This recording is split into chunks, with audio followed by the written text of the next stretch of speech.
কেন্দ্রীয় বিএনপি অন্যতম সদস্য ও সিলেট জেলা পরিষদের সম্মানিত প্রশাসক আবুল কাহের চৌধুরী শামীমের যুক্তরাষ্ট্র আগমন উপলক্ষে নিউ ইয়র্কে এক সংবর্ধনা অনুষ্ঠিত হয়েছে। সোমবার ১১ মে ২০২৬ জ্যাকসন হাইটসের পার্টি হলে এই সংবর্ধনা অনুষ্ঠান আয়োজন করে সিলেট বিভাগীয় জাতীয়তাবাদী ফোরাম যুক্তরাষ্ট্র। অনুষ্ঠানে সভাপতিত্ব করেন আজমল হোসেন কনু এবং পরিচালনা করেন সাইফুর খান হারুন এবং সহযোগিতায় ছিলেন যুবদল নেতা মিজানুর রহমান মিজান, আব্দুল আহাদ। গেস্ট অব অনার হিসেবে উপস্থিত ছিলেন গিয়াস আহমেদ। এছাড়া অনুষ্ঠানে উপস্থিত ছিলেন মঞ্জুর চৌধুরী, ফয়েজ চৌধুরী, আবু সাইদ, জসিম ভূঁইয়া, জাবেদ উদ্দিন, ফারুক চৌধুরী, এবাদ চৌধুরী ও মাকসুদ চৌধুরী সহ কমিউনিটির বিশিষ্ট ব্যক্তিবর্গ। বক্তারা আবুল কাহের চৌধুরী শামীমের যুক্তরাষ্ট্র আগমনে আন্তরিক অভিনন্দন জানিয়ে বলেন, সিলেটের উন্নয়ন, প্রবাসীদের সঙ্গে সম্পর্ক জোরদার এবং জাতীয়তাবাদী আদর্শকে এগিয়ে নিতে তিনি গুরুত্বপূর্ণ ভূমিকা রাখবেন। তিনি আরও বলেন, প্রবাসী সিলেটবাসী সবসময় দেশের উন্নয়ন, গণতন্ত্র এবং সমাজ কল্যাণমূলক কাজে গুরুত্বপূর্ণ ভূমিকা রেখে আসছে। আবুল কাহের চৌধুরী শামীম বলেন, সিলেট জেলা পরিষদের প্রশাসক হিসেবে সিলেটের উন্নয়ন, জনসেবা এবং প্রবাসীদের সঙ্গে সম্পর্ক আরও শক্তিশালী করাই তার অন্যতম লক্ষ্য।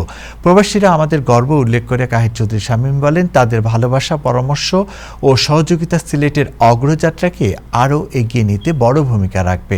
অনুষ্ঠান শেষে আয়োজকদের পক্ষ থেকে তাকে ফুলের শুভেচ্ছা ও সম্মাননা জানানো হয় এবং তার সুস্বাস্থ্য, সফলতা ও দীর্ঘায়ু কামনা করা হয়।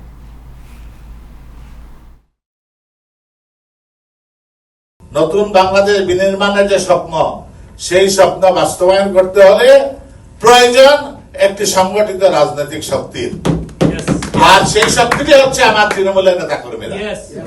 এতে এই কর্মীদেরকে আমাদেরকে ধরে রাখতে হবে, কর্মীদেরকে বাঁচাতে হবে।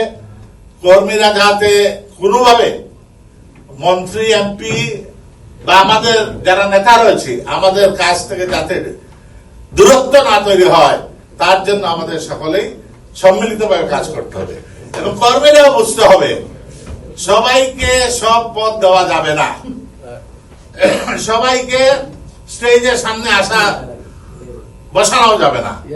এই দিকটা বিবেচনায় রেখে যাতে কর্মীরা, একটা কর্মী কি চায়, একজন কর্মী নেতারা যদি পিঠ থাপড়িয়ে দুই চার কথা বলে, ভালো মন্দ জিজ্ঞাসা করে, এইটাই সন্তুষ্ট কর্মীরা, এর বেশি কিছু চায় না। আমাদের দায়িত্ববোধটা বেশি। এতে আমাদের কোন ধরনের কোন অ্যাক্টিভিটিতে যাতে জনগণ বিভ্রান্ত না হয়, জনগণ যাতে নাখুশ না হয়, সেই দিকে আমরা সবাইকে খেয়াল রাখতে হবে।